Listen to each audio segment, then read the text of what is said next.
Welcome to the Tech Egg. Don't get scrambled. Enjoy the video.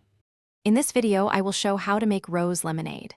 Start by gathering 8 lemons, 1 cup sugar, 4 cups cold water, and 2 teaspoons edible rose water. Juice the lemons and remove seeds, then combine lemon juice with sugar while stirring until dissolved. Add water and rose water, taste, and adjust sweetness or floral intensity to suit you, and chill for at least 30 minutes before serving. Make a flavorful simple syrup to marry the lemon and rose notes smoothly. Combine equal parts sugar and water in a saucepan and bring to a gentle simmer until the sugar dissolves and the liquid is clear. Remove from heat and add a handful of edible rose petals to steep for 10 minutes for extra floral aroma.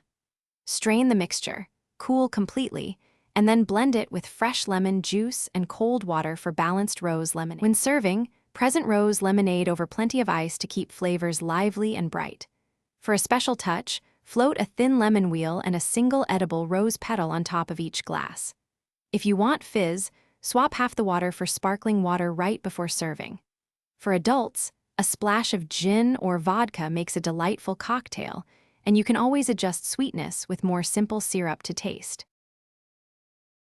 Thanks for watching. Consider subscribing if I helped unscramble your problems.